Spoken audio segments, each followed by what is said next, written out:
So during these 17 days, I'm going to ask a lot of questions, but maybe the most important health question that I'll ask the entire 17 days is simply this.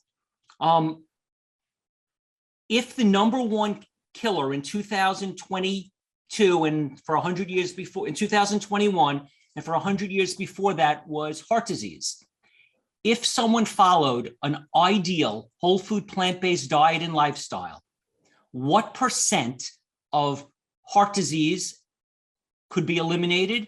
And then the second question is, in what percent of strokes can be eliminated? And if you feel like it, could comment on what percent of diabetes could be eliminated.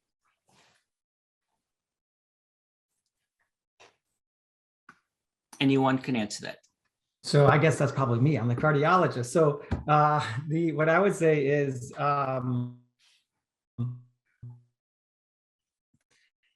it starts in childhood. Plaque, and it takes decades for it to accumulate. So if you started a plant-based lifestyle in childhood, avoided tobacco, exercised, it is approaching 100% of heart disease, approaching it. That would be preventable. And even once you've already developed plaque, it's probably close to, in the 90% range that you could halt it and reverse it if you do all the right things as well. And just to think about all of the people who suffer from these things, if they survive their first heart episode, because 1 out of 3 people, the first symptom of heart disease is sudden death. If you do survive it, and then you have to, suffer all these symptoms and all these other things when it was all preventable, it's a really sad thing. So it's just blew my mind away. I'll never forget when I started having this mindset. I did a simple Google search and I just said, hey, I don't even know the answer to this question. I'm a cardiologist. What percent of heart disease is preventable? Nobody ever taught me that in medical training. And when I saw the World Health Organization said 80%, I was like, whoa, that's a big number. And then I looked further, and then people like Dean Ornish, Caldwell Esselstyn, and the American College of Lifestyle Medicine, they pushed that number into the 90s. And I was like, well, why the heck isn't this the main focus of everything that we do? It really should be. And is stroke the same as heart attack, or is that a separate category? It's very similar. There's different mechanisms of stroke, but essentially the most common cause of stroke is the exact same thing. Atherosclerosis, you get plaque buildup in the circulation to the brain, and it can clot, cut off the blood supply. And then when a section of the brain doesn't get enough blood, the symptoms of stroke come out. And obviously stroke could be devastating and permanent. It's been the number 3 or 4 cause of death in the United States, going back and forth for a long time. So, it's certainly, and as people always say, for heart disease, a lot of people don't say they're as afraid of heart disease because a lot of times when you just go quickly. But with stroke, it's devastating. You could live with permanent deficits and become dependent. And so a stroke does certainly put the fear into many patients, and they'll say, oh, I'm not that worried about heart disease, but stroke, oh my gosh, I'll do anything to prevent a stroke. I've had patients nowadays, with the heart disease, they have a big heart attack. We put in the stent, they're discharged the next day. They're like, oh, that's my, rite of passage. I had my heart attack and I survived it. Yay, now I can do whatever I want. But then I tell them, listen, man, the same mechanism can cause a stroke. And then they look at me and go, what? I'm like, yeah, you got to eat healthy and do these lifestyle changes. And it's completely a powerful way to convince people to do the right thing, for sure. Yeah, and what I explain to people when they come in with their acute heart attack and they get the stent is I tell them that, this stent has opened up a clogged artery, but the process that clogged up that artery is still ongoing. And if you don't do anything to change your lifestyle, you're going to continue to form blockages in other places. And just like you have that blockage in that particular artery, you're blocking arteries in other places, which is probably why you're on Viagra. And, why you're having, problems walking long distances and getting cramping in your legs and so forth. And, the other issue is that if we, as Stephen just said, could magically somehow get everybody on a plant-based diet and get rid of everything that's preventable, that would then free up our resources to treat things like congenital heart problems, the things that people who are born with defects in their heart, or valvular heart disease, the problems that people get from infections and things that they can't help. We could do so much more to help people with problems that are beyond their control, and stop wasting money on things that could be completely avoided. That's the tragedy of the American healthcare system, is all of the money we are throwing away on things that honestly don't have to happen. It's like somebody that keeps starting a grease fire in the kitchen, and you never get to paint the rest of the house because you're constantly repainting the kitchen. I mean, it's just, it's just crazy. Yeah, it's a very true statement. It's trillions of dollars a year are spent on preventable diseases related to lifestyle. Trillions every single year. What can you do with that money? You could do so much with that money, not to mention just the money part of it. How about all the people who suffer from all these diseases that they don't have to have? I remember when I was having my whole revelation, I had this 40-year-old guy, the nicest guy, hardest working engineer, all that stuff, morbidly obese, had heart attack, bypass, they need an amputation of his leg. He's on insulin. He's on like 20 medications, all this stuff. And I just thought to myself, wow, that was all preventable. Our culture failed this person. Our healthcare system failed this person. Our food system failed this person. Everybody's like failed this person, and it didn't have to happen, but it did to this poor guy. And when you think of all the suffering that goes on, it's just mind blowing that we've turned a blind eye, all because our culture is in unhealthy eating, and there's so much money in it. There's no money in prevention. There's a little ray of hope. I hear that by 2030, Medicare is going to be paying 100% for quality of care instead of quantity of care. So hopefully churning out procedures and all these things is no longer going to be what people do. And then physicians and chefs and nutritionists who promote the health and wellness, all of a sudden will be put in the spotlight because the money will be there for prevention.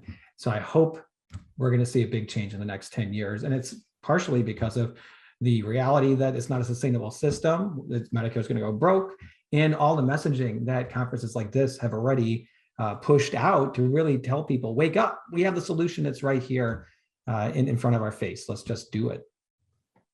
I want to add something. It's such an interesting element, and it's so multifactorial. And I think one of the most important things that's often overlooked is there's so much confusion out there. We know that there's so much confusion, but the most important thing that I've seen is that the person themselves have to want to make the changes. And I'll just share a little personal stories. Like last year, my father had a stroke, and he eats a horrible diet. He never wants to listen to me, for all the years I've been trying to convince him. And after he recovered from his stroke, and I said, Dad, what's going on? He's like, oh, I've been eating a little bit, off whatever. And I'm like, yeah, well, Dad, we could fix this. We can make you healthy. And he looked at me, he's like, Joel, you have to want to change. Like even on his bed where he was just conscious, he still didn't want to make those changes. And then his physician told him, and this is not in this country, this is out of the US. The physician told him, just cut out alcohol and caffeine, doesn't matter what you eat. So he liked that information better than what I had to say, and went home and went back to his regular diet. So I'm sorry, Julieanna, I'm so sorry to hear that, but because I hear that so often, that the patients are just completely misled by their physicians and told that kind of stuff, that, well, it doesn't matter what you eat, or, oh God, I'm so sorry. That just really hit me. Sorry. So just to clarify, when it comes to heart attacks or heart disease or strokes, if a person doesn't start when they're a child, if they start when they're 40 or 50 or 60, and then they strictly adhere to a whole food, plant-based diet and a healthy lifestyle, do you sometimes still see heart disease, fatal heart attack, strokes? Like how is it like, is someone who's follows this diet completely not going to get a stroke or heart disease? Or can you, if you have enough salt, can you still do it? If you have enough coconut oil, like how much does it, Dr. Esselstyn uses the phrase heart attack proof. Is that like, to what degree there's a lot of things to worry about in this world. When it comes to heart disease and stroke, if people are eating a whole food, plant-based diet and healthy lifestyle, how risk-free are they? Are there still cases that the four of you see where occasionally someone following this lifestyle still ends up succumbing to heart disease and stroke? So I would say that if somebody is 100% whole food plant-based, no oil, and they achieve an LDL cholesterol at least less than 70, and we could tell that their inflammatory markers are negative, it's extraordinarily rare for them to have an event or for them to progress their disease. Now, there are a lot of nuances involved in atherosclerosis and heart disease, so nothing is ever 100% for sure. But the science, Esselstyn did some great research and published some great papers. It's not quite at the level of large randomized controlled trials with hundreds and hundreds or thousands of patients. You can't really control these things well. So it's really hard to say without very high degree of confidence that it's going to be 100% heart attack proof, but it's going to be at least right in that 90-something% range. And it's never too late. It's never too late. You can calm the inflammation by changing your diet. You can reverse the disease. Dean Ornish has shown that by changing your diet, and your event rate will markedly reduce to as close to zero. And answering your last question, I have had only one patient that I've ever seen who was following whole food, plant-based, no oil, have an event. And he wasn't quite following Esselstyn's program. There was a lot of nuts and seeds and other things where Esselstyn will be like, well, there you go. But a lot of people say that the inflammation and the plaque does take a few years. It took decades and decades and decades to build up. So all that vulnerability can take a long time to become more stabilized. It's not going to happen in just a year or two. So if somebody's been following it for 5 or 10 years, I've never seen somebody have an event. It's somebody who's changed, and it was like a year or two later that they had an event. But again, it takes a long time. And when you have all that plaque, so you get the flu or you get COVID, your whole body becomes inflamed. It can make a plaque vulnerable. So there's always things that could happen that don't relate to your diet, but you're markedly well protected if you do all the right things. Not quite 100% but you're very close to that, very close to 100. Yeah, the analogy I would use is, someone says, well, if I stop driving crazy, am I still going to get into a wreck? Well, it depends on at what point you put on the brakes. I mean, if you are, doing 80 miles an hour and you slam on the brakes and you're only 2 car lengths behind someone, you're still going to hit them. So, if the point at which someone switches to a whole food, plant-based diet, they've already got, 90% blockages in 2 or 3 arteries. And as Steve said, they then get some, major inflammatory illness that destabilizes those plaques. They may very well go on to have a cardiac event. But if they don't have such severe blockages, they become whole food plant-based and they, adhere to that. 5 years down the road, no major illnesses, they will probably have reversed those blockages to the point that they would be unlikely to go on to have those events. Again, it just depends on where they are when they start. And that also is true for other diseases like cancer, although that can be, there are other factors that come into play when you're talking about cancers and so forth. So, but the fact is that you will always do better. You will always be better protected once you convert to a whole food plant-based diet. And again, we're talking a healthy whole food plant-based diet. You can't, well, yeah, a healthy whole food plant-based diet with not a lot of junk food, not a lot of oil. And I'm not saying that you have to be,